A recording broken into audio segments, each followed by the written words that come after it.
Welcome to our webinar, Ethical Representation of Unaccompanied Children. My name is Sarena Bhatia, and I am a senior staff attorney at the Children's Immigration Law Academy, or CILA. This 101 webinar is being recorded on March 29th, 2023. It is one of a series of webinars we have available for advocates who are new to the field of children's immigration law. Please note that immigration law changes rapidly. It is important to stay up to date with case law, policy updates, and any procedural changes. In this webinar, I will go through different ethical situations that may come up specifically when working with unaccompanied children.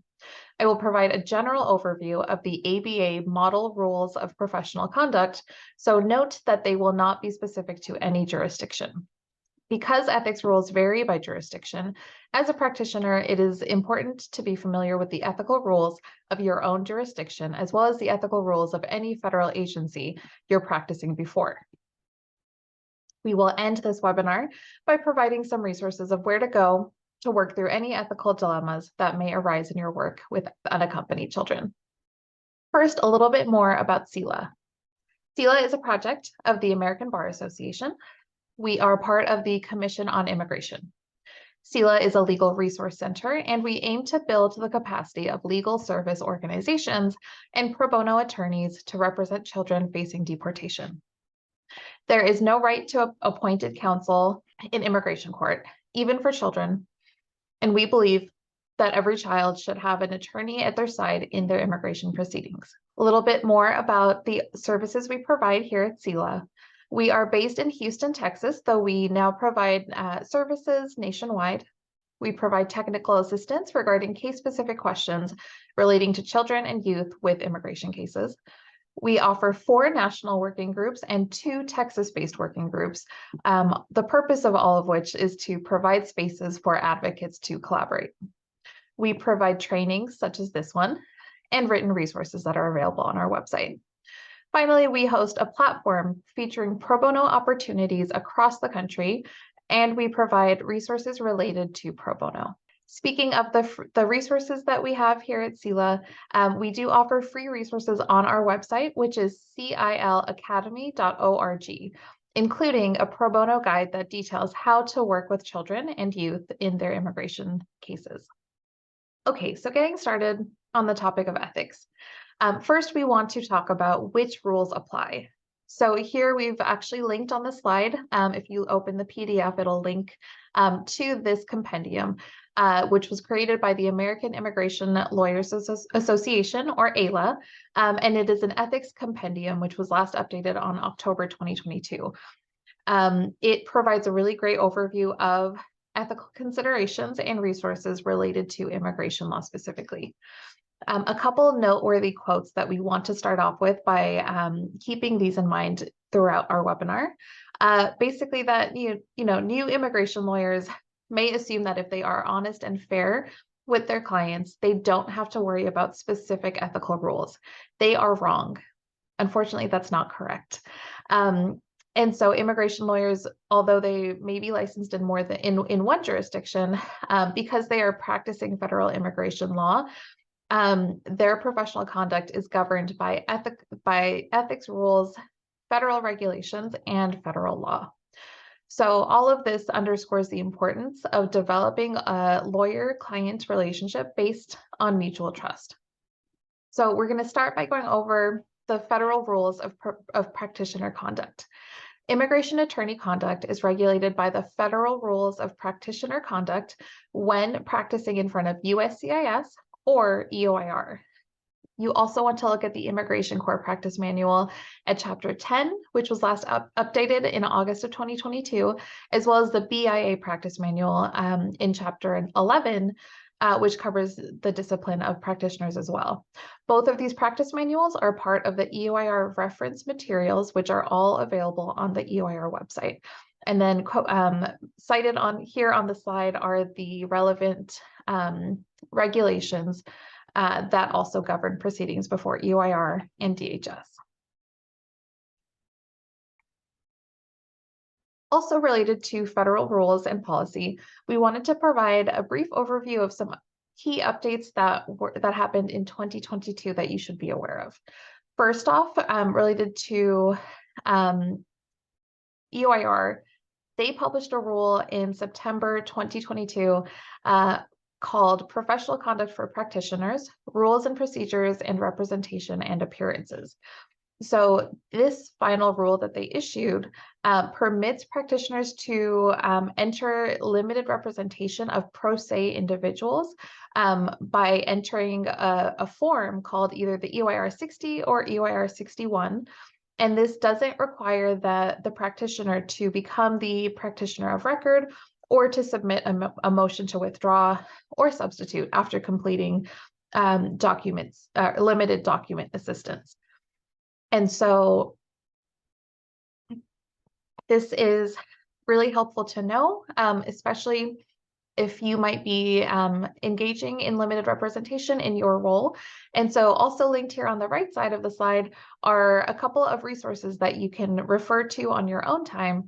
The first is created by the Northwest Immigrant Rights Project, and it's a primer on those two forms, the EOIR 60 and 61. And then we also have a CELA blog post called Demystifying the Limited Appearance in Removal Proceedings. And we also go over, the basic context of that rule and how it can impact one's practice. Second, EOIR issued a director's memo last year on May 5th, 2022, relating to friend of court. And so we also have a resource available on our website, again, linked here on the slide, about ethical considerations for appearing as friend of court. So because these sources of law and policy are important to be aware of, if you are engaging in these roles in your position, we encourage you to explore these resources linked on your own time. But for now, we are going to move on because this is a little bit outside of the scope of the presentation, but they are very important updates to the law that we wanted you to be aware of. So moving on. So now we can get into the actual ethics rules. So like I mentioned, we will be citing the current ABA model rules of professional conduct. And of course, not all jurisdictions have adopted all of the model rules.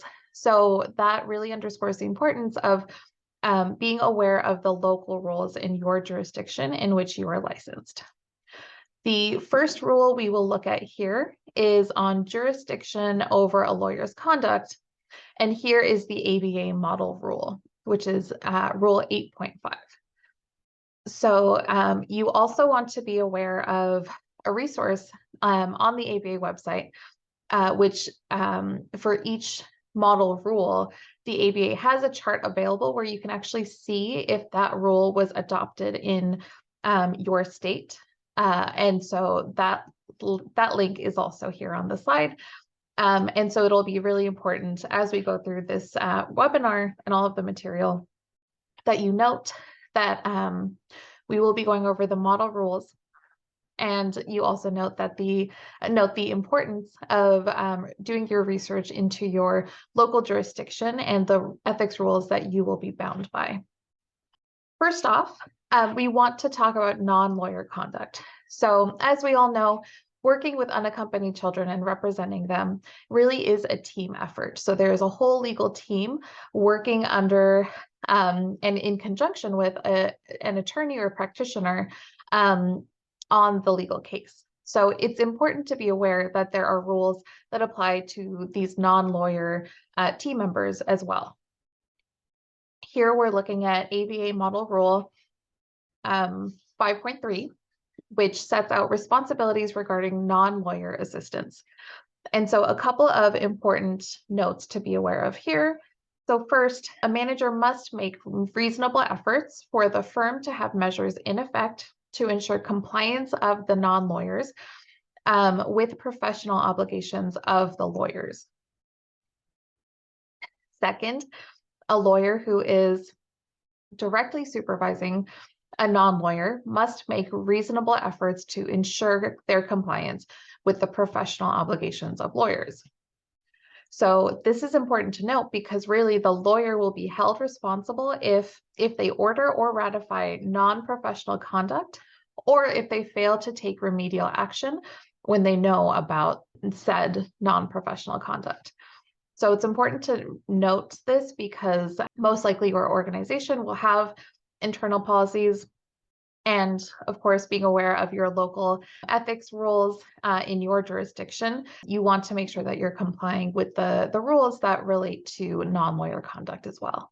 Next, we're going to look at, our obligation to communicate with our child clients. So looking at ABA Model Rule 1.4, which relates to communications, noting the most important aspects of this obligation to communicate with the client. First is that the lawyer shall, so they must promptly inform the client of any decision or circumstance with respect to which the client's informed consent is required.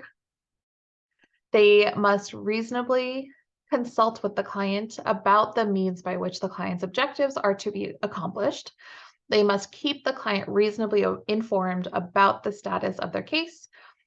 The lawyer must promptly comply with reasonable requests for information by the client. And finally, the lawyer must consult with the client about any relevant limitation on the lawyer's conduct when the lawyer knows that the client expects assistance not permitted by the rules of professional conduct. Second, a lawyer shall also explain a matter to the extent reasonably necessary to permit the client to make informed decisions regarding the representation. So this basically means that it is the attorney's duty and role to explain the necessary information to the client so that they can make an informed decision in their legal case, in this context, their immigration case. And on that note, again, just following up with the ethical obligation, we also need to take reasonable steps to communicate with our clients in a language that they understand. So that is related to explaining legal concepts, explaining all of their options in their legal case to the client, especially the child client, in a language they understand and in ways in which they would understand the legal concepts as well. So given all of these obligations, it might seem easier or maybe be tempting to communicate with the adults who are, caring for the child rather than the child client themselves. However, your duty is to keep your child client reasonably informed and to explain matters to them directly. In fact, some might argue that you have a heightened duty to communicate with the child client to really allow them to make informed decisions in their immigration case. So next, we're going to talk a little bit more about what effective communication looks like with a child client specifically. Before getting into practical tips and considerations, we want to review a reminder of basically what does it actually look like when you're working with the child client. So keeping their state in mind, can they understand what's going on around them? How do you draw the line between, your role as the attorney and maybe their need for a trusted adult or a counselor or a social worker in their life where they're at currently? So keeping in mind also that there are a lot of moving parts to their legal case in this very complex immigration system, it is very important to remember that they are the boss. We follow their orders in their immigration case. Now, before they can tell us what they want to do in their legal cases, as mentioned before, it's our duty to communicate with them and make sure that they have all of the information that they need in order to make those decisions about their case. So it's our duty as their attorney to make sure they understand those options in their cases. So there are a lot of important factors to effectively communicate with a child client. So we're going to go over those now. First of all, we don't want to consider our child clients to be the same as, miniature adults. That's not what they are. We want to take into account their age and their education levels. This means that their vocabulary is going to be different. And this is in fact distinct from language barriers, which we'll go over next. But we want to keep in mind and take into account that children may often be deferential towards adults and may agree. They may They may just answer yes if we're asking them if they understand. So instead of asking, do you understand what I'm explaining, as a yes or no question, which is much easier to answer in the affirmative, we would want to instead ask open-ended questions to check for comprehension, and really give them an opportunity to reflect back what we have been explaining to them. You also can educate yourself as to, the brain science behind how the mind of an adolescent works. How does trauma affect memory? How is the adolescent brain developing at that young age? Keeping those things in mind, it's probably easy to guess that, speaking about a notice to appear, the NTA, I would not explain what an NTA is the same way to a 7-year-old as I would to a 17-year-old. So taking into account the differences in their age and education level really can make a difference in how effectively we're able to communicate with our child clients. Secondly, relating to language and language barriers. So we want to confirm that they understand our Spanish. We also want to watch out for speaking in legalese. So when you can, put the information that you need to express to them in writing or draw a diagram so that they can take it home with them and actually reflect on it later when they are less overwhelmed and have the space and the time to really reflect on the information you provided.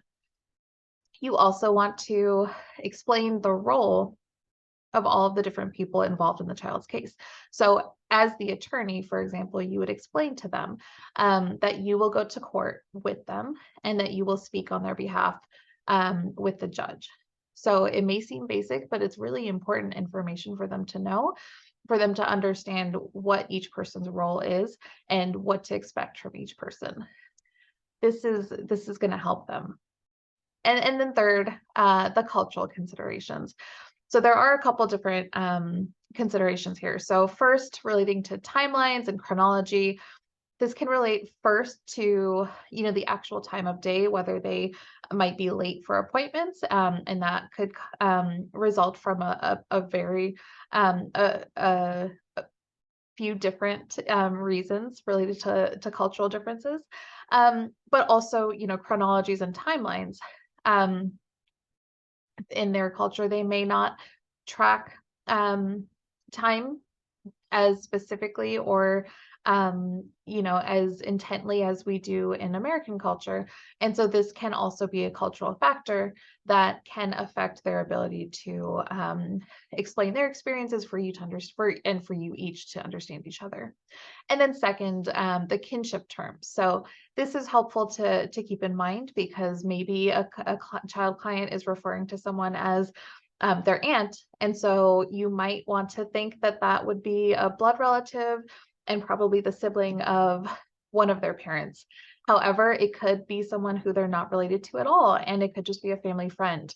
It could even be a cousin if they are, a lot older. If the cousin's a lot older than the child, sometimes they're given a respectful title instead of you referring to them as their first name. So just keeping in mind these cultural differences that can create confusion when we're trying to communicate with our child clients. Okay, so as we mentioned, as the attorney, you are bound to follow and pursue the expressed or stated interest as opposed to the best interest of the child's case. So we want to go over this context a little bit more.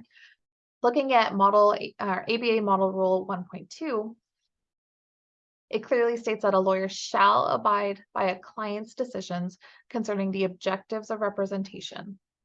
And then linked here on the right side of the slide is a great resource by the ABA in 2018. They updated their standards for the custody, placement, and care, legal representation, and adjudication of unaccompanied children in the United States. And so that goes even further to explain that the attorney's obligation is to represent the child's expressed wishes, even if they conflict with those of the parent or other adult, and regardless of who engaged the attorney to represent the child. So this is really helpful to keep in mind because you want to think about what is your role as the attorney for the child. Let's say that your client wants to pursue voluntary departure, but maybe they have a really strong asylum claim from what you've learned about them so far. Is it okay for you should you really seek voluntary departure when they have such a strong asylum claim? Well, the good news is that the ethical guidance on this issue is quite clear, and it really is clearly and unequivocally your duty to represent the child's expressed wishes. So if they want voluntary departure, that is what you are bound and obligated to seek on their behalf. You must, represent the child's expressed wishes and abide by their decisions concerning the objectives of the representation. So this applies even if your services were sought out by a family member of the child, as we mentioned, and as is mentioned in the ABA standards for care. So really, the role of the attorney is to advise the client of their legal options and potential consequences and enable them to make an informed decision. So what happens when, let's say, a child client's decision-making abilities appear inadequate? So maybe they're wanting voluntary departure, but from what you know about their home situation in their home country, maybe it seems very unsafe and it really does not seem to be in their best interest to return to home country. In some of those situations, you might consider seeking appointment of a guardian ad litem or a child advocate. So, of course, what you should not do is substitute your own judgment for that of the child. That is not within our authority as the attorney for the child. It is important to note that there is no statutory best interest standard for immigrant children, but decision makers can, in their discretion, consider a child's best interests. So one organization to note is the Young Center, which has worked with federal agencies and non-governmental organizations to create the framework for considering the best interests of unaccompanied children. So in that document, they really set out different considerations for a best interest determination based in international as well as domestic law. And so that can be helpful to review as well. So what happens if your child client seems to be suffering from diminished capacity?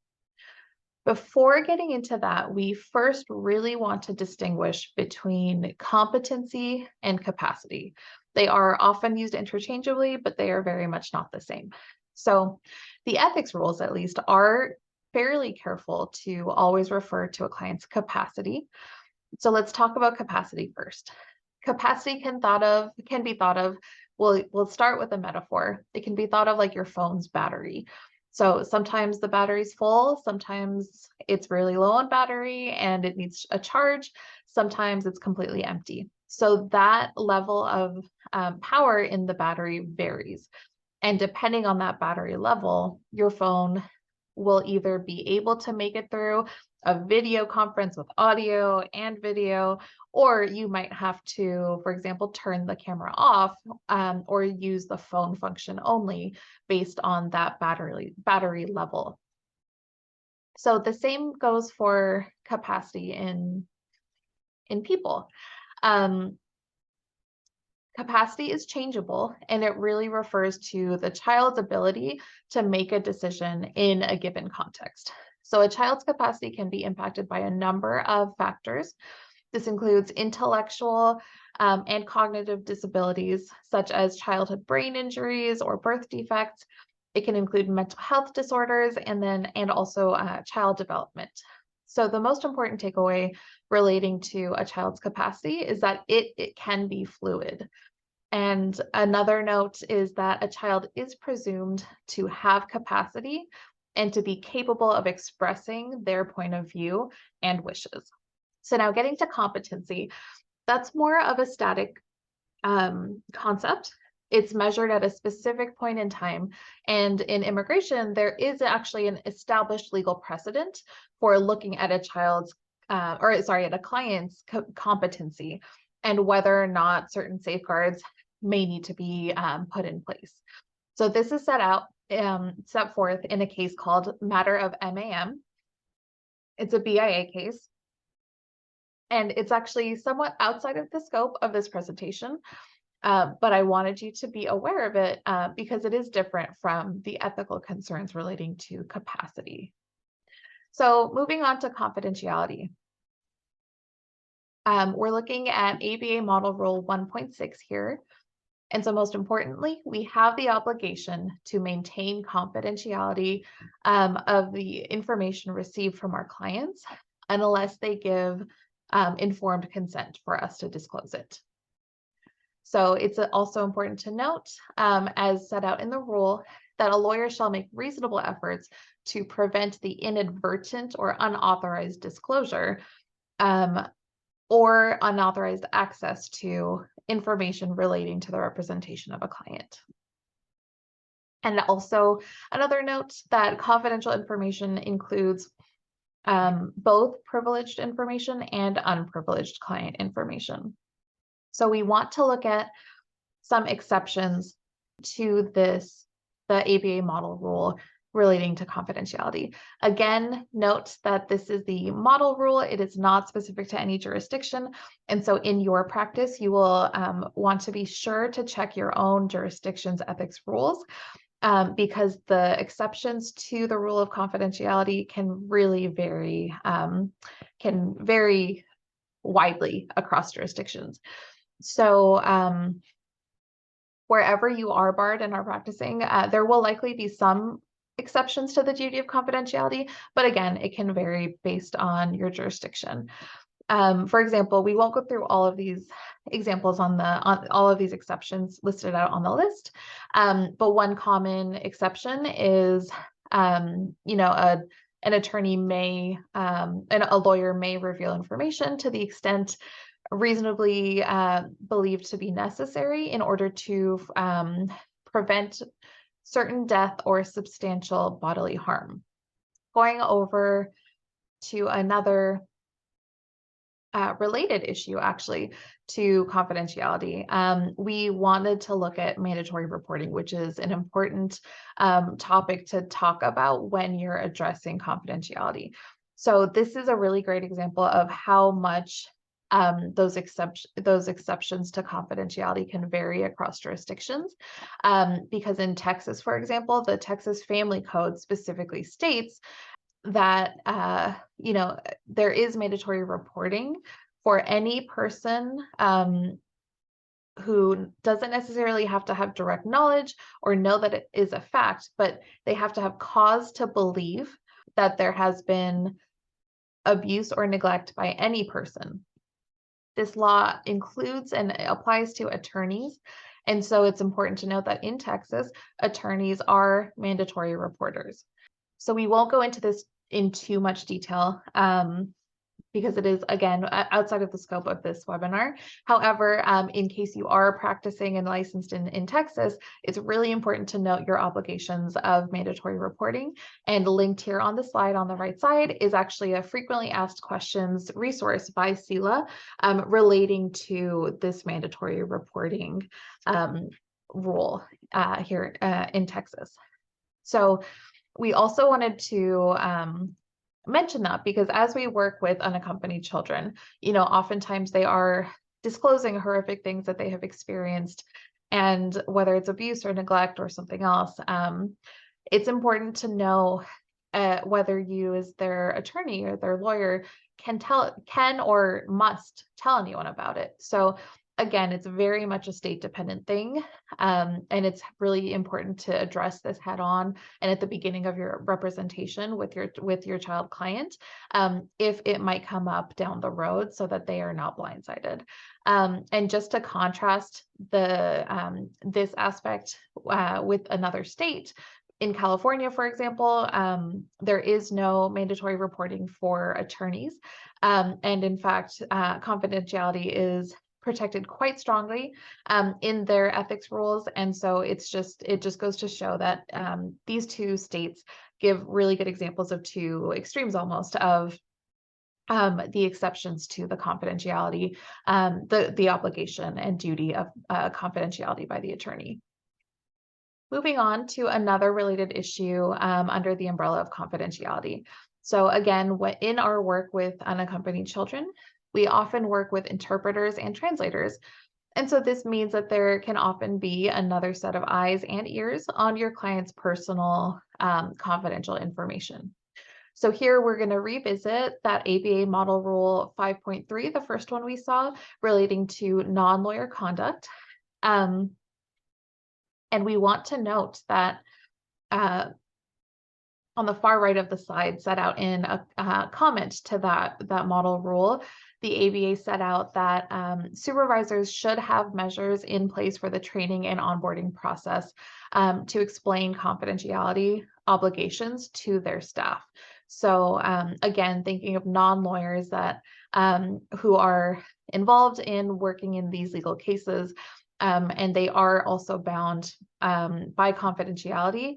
It's still the supervisors and the managers who are responsible for having those measures in place. And then secondly, also lawyers who are directly supervising, as set out in that model rule, who they also have an obligation to properly instruct the non-lawyer staff on those obligations of confidentiality. And so a note that this obligation of confidentiality can extend to interpreters that you work with, whether they are part of your organization as a volunteer or staff, or maybe just part of a telephonic interpreter service. So a couple other notes here relating to working with interpreters. Set out in a New Hampshire bar opinion in 2009, relating to their local rule, which was a very almost verbatim adoption of the ABA model rule.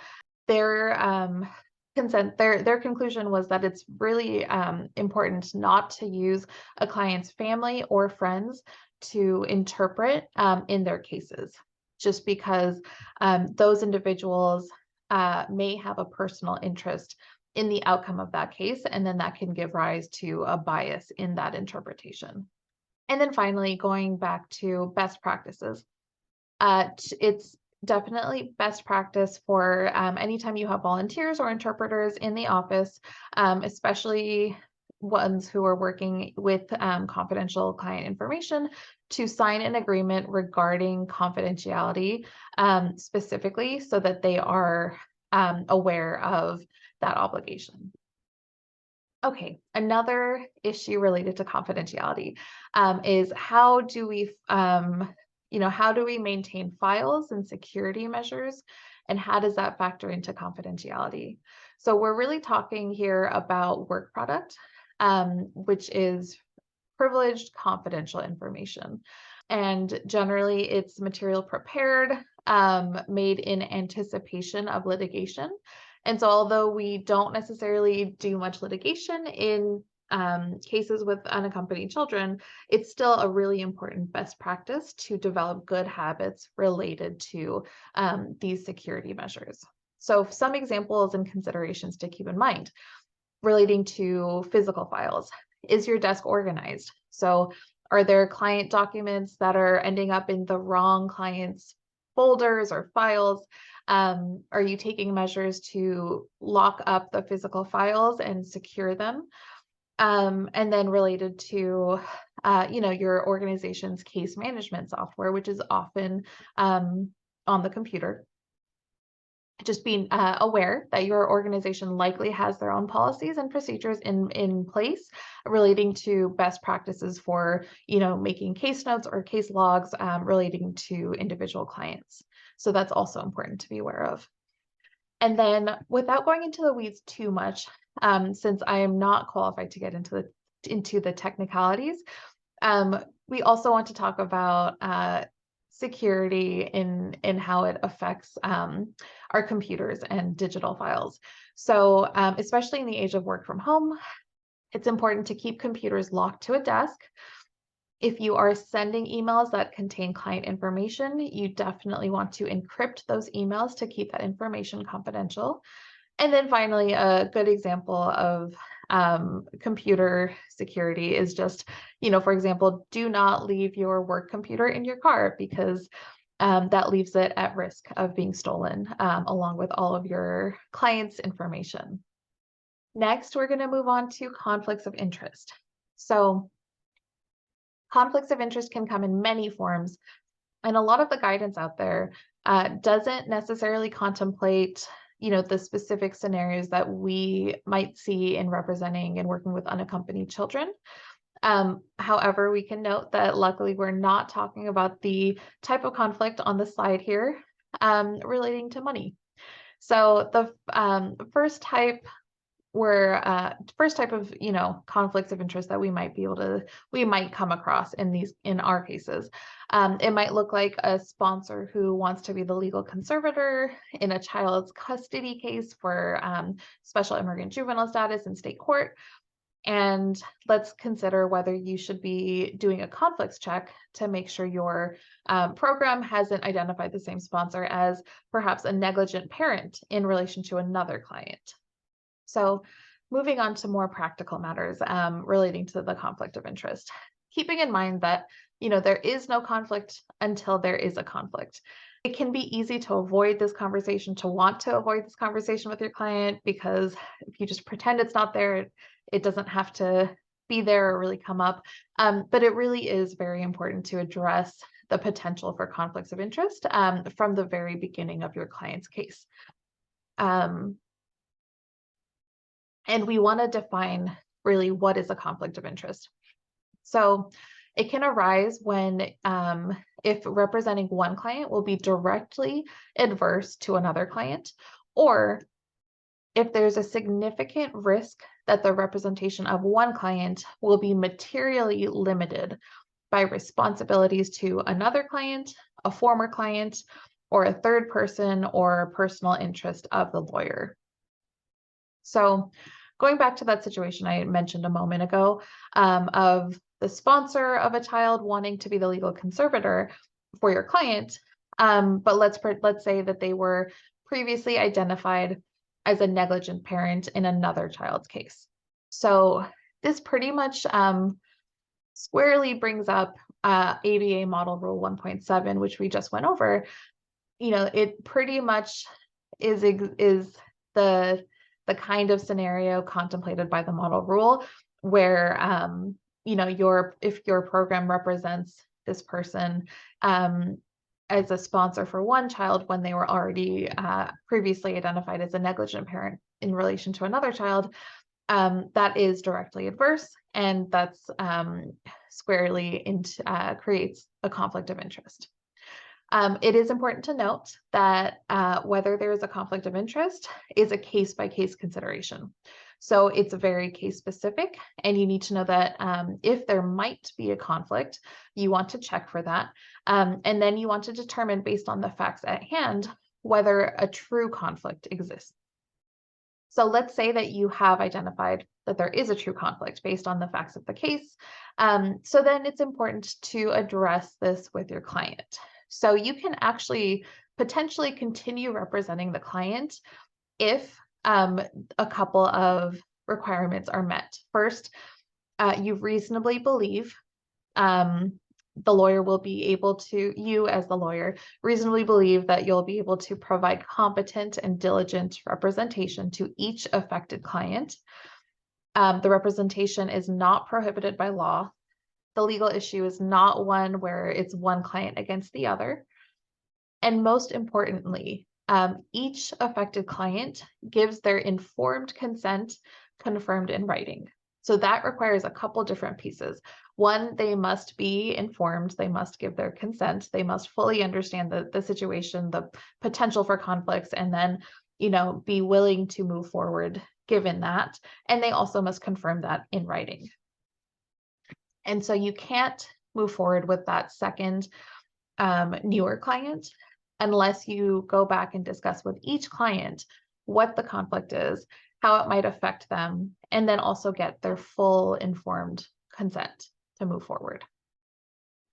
So we also want to talk about when do we see conflicts arise, practically speaking, in cases working with unaccompanied children. So we often see dual representation in special immigrant juvenile status cases. So it could be maybe we're representing both the child and the adult caregiver, let's say a mother or a parent or an aunt, and they could both be clients. So maybe you're representing the child in their removal proceedings, and then you're also representing the caregiver, the mother or aunt, in the state court process seeking custody. Another example is perhaps you're representing more than one sibling in their immigration cases, and maybe you learn something from one of the siblings that complicates things for both cases. It's important to note that, a complication doesn't necessarily give rise to a conflict. Sometimes there is no conflict, no true conflict under the rules. It could just be that the two individuals who you represent might just want different things a little bit. A further examination is required to see if they really are in direct conflict with each other. Either way, you really want to make sure you have a conversation about dual representation from the get-go. So you want to address what dual representation entails, the potential for conflicts. You want to address how that would affect your representation of each of the two clients.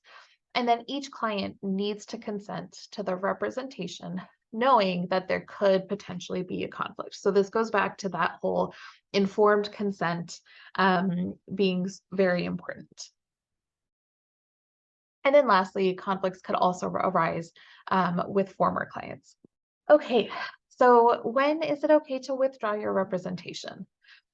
We're going to look at ABA Model Rule 1.16, and it pretty much lays out that you shall not withdraw unless it can be accomplished without material adverse effect on the client's interests, or the client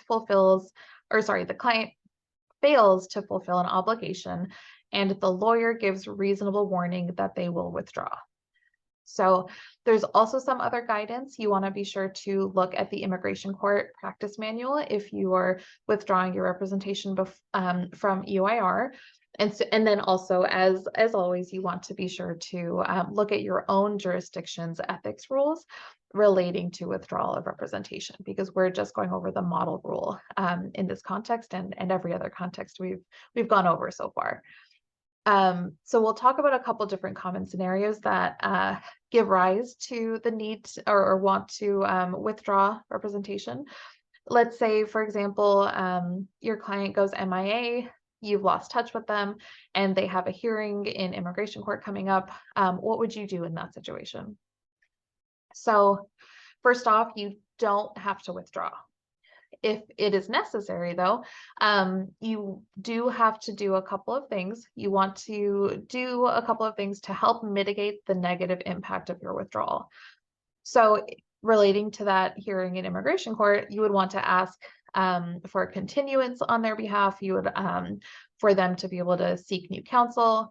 If the judge says that they'll, place the case on second call or table it until that afternoon before entering it in absentia order, you want to call and leave a message for the client saying all of that. So the big thing is that you want to take those steps to mitigate that harm, to mitigate that negative effect. And also you want to document all of this in your case file. So it's also important to reach out often and in writing, and especially in advance of the court hearing. And then finally, to also document all of your efforts relating to contacting your client. In a second scenario, let's say that maybe your client has not been showing up to their office appointments and they have not been giving you the information that you need in order to actually make progress on their legal case and to move it forward. So in that situation, again, you don't have to withdraw, but if it seems necessary, you'll want to send no contact letters with specific deadlines to the client. If they still don't reply to those no contact letters, you would want to send a final letter notifying them of your imminent withdrawal of your representation, and then the motion to withdraw that you would be filing with EOIR, and finally the order if it is granted. And so again, sending all of those documents to your client, notifying them, and then also documenting all of those efforts in their file. Those are all very necessary steps to take if you need to withdraw your representation. Our last topic of the day. It's really important to end on a note of self-care. This actually brings up, Model Rule 1.1 relating to competent representation. And also in this really difficult field, it's important to note that feeling burned out, if you are not at your best, you may not be able to apply the thoroughness and preparation in order to provide competent representation as set out in Model Rule 1.1. Similarly, Model Rule 1.16, if you're not competent, if withdrawing your representation, if you're not competent to represent the client, another scenario set forth in that rule or contemplated by that rule is if the lawyer's physical or mental condition materially impairs the lawyer's ability to represent the client. So this goes back to that withdrawing your representation if it might be necessary. And if you are affected by vicarious trauma or burnout, to put it harshly, unfortunately, it can actually lead to a violation of your ethical duties as a lawyer. Practically speaking, as I mentioned, this is really difficult work working with unaccompanied children in immigration, and self-care is also very difficult work. It's a very personal journey that each person, some days what works might change, what helps, what makes a difference can change over time. Your interpretation, your experience with self-care really can change over time.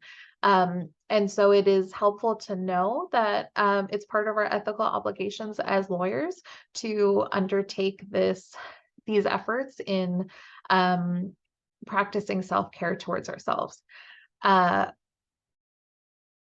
So in addition to the model rules, just taking a moment to recognize that in this field of difficult work and vicarious trauma and the potential for burnout, it is helpful to remember that it's an ethical obligation, and really engaging in self-care is only going to make this work more sustainable for us to continue working in the field for longer. With that, I also want to end with this quote that, the expectation that we can be immersed in suffering and loss daily and not be touched by it is as unrealistic as expecting to be able to walk through water without getting wet. And so just really acknowledging that on a daily basis, we hear difficult stories of childhood trauma and abuse pretty much on a, every day, on a daily basis. And we learn about details of harrowing journeys to the United States and, potential violations by government agencies while in custody. And it does take an impact. It does, it will impact us. If it didn't, we wouldn't be human. That is where empathy comes in. And it's just helpful to keep this in mind, that this is part of the job, it's part of our field, and it's okay if it does impact you. Moving on to, and kind of closing with resources relating to if you experience and come across an ethics question that you you need to navigate and figure out how to respond.